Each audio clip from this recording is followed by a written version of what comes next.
Friends, welcome to my YouTube channel. ఈ video నందు ఇక్కడ ఇచ్చినటువంటి 2 క్వశ్చన్స్ని ఏ విధంగా సాల్వ్ చేయొచ్చో చూద్దాం.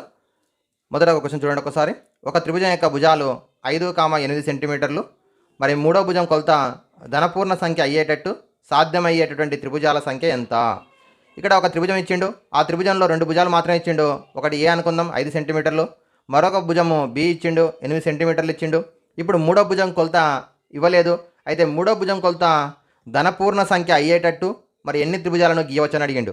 మరి ఇది అర్థం కావాలంటే మనకి ఇదివరకు నేర్చుకున్నాం, ఒకసారి స్క్రీన్పై గమనించండి.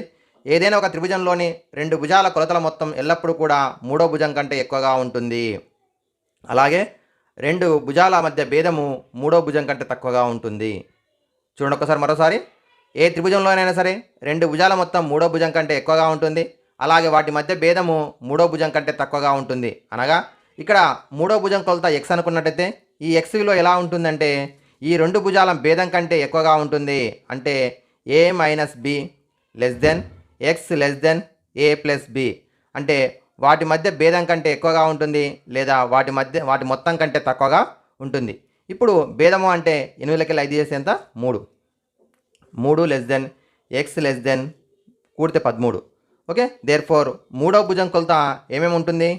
సో ఇప్పుడు మూడో భుజం కొలత పూర్ణ సంఖ్య ధనపూర్ణ సంఖ్య కావాలి కాబట్టి 4 అన్న ఉండవచ్చు, 5 ఉండవచ్చు, 6 ఉండవచ్చు, 7 ఉండవచ్చు, 8 ఉండవచ్చు, 9, 10, 11, 12. సో ఈ విధంగా ఈ 2 భుజాలేమో ఏ బి 5, 8 ఉంటుంది.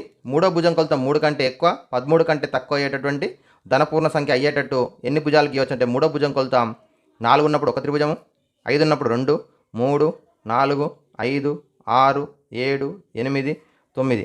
అంటే మరి వాటి ఈ 2 భుజాలతో పాటు మూడో భుజం కొలత ఇందులో ఏదైనా ఉండేటట్టు ఎన్ని రకాలు గీయవచ్చు అంటే 9 త్రిభుజాలను గీయవచ్చు.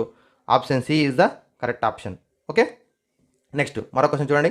ఇక్కడ గమనించినట్టయితే ఒక త్రిభుజంలో 2 భుజాలు 4 సెంటీమీటర్లు 7 సెంటీమీటర్లు అయిన మూడో భుజం కొలత ఈ కింది వాటిలో ఏది?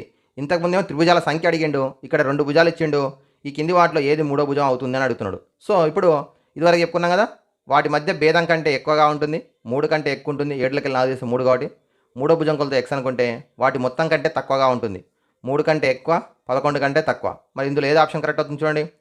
3 అనేది కాదు, 11 కాదు, 12 కాదు. సో 3 కంటే ఎక్కువ 11 కంటే తక్కువ ఉన్నటువంటి ఏ భుజం అయినా ఉంటుంది కాబట్టి కరెక్ట్ ఆన్సర్ ఇక్కడ ఉన్న దాంట్లో 5 is the correct answer. Okay, ఈ విధంగా 2 భుజాల కొలతలు తెలిసినప్పుడు మూడో భుజం కొలతను ఖచ్చితంగా నిర్ధారించలేము, కానీ ఒక సంఖ్య కంటే ఎక్కువ వాటి మధ్య భేదం కంటే ఎక్కువగా ఉంటుంది, వాటి మొత్తం కంటే తక్కువగా ఉంటుంది. Okay, thank you friends. Like, share and subscribe my YouTube channel.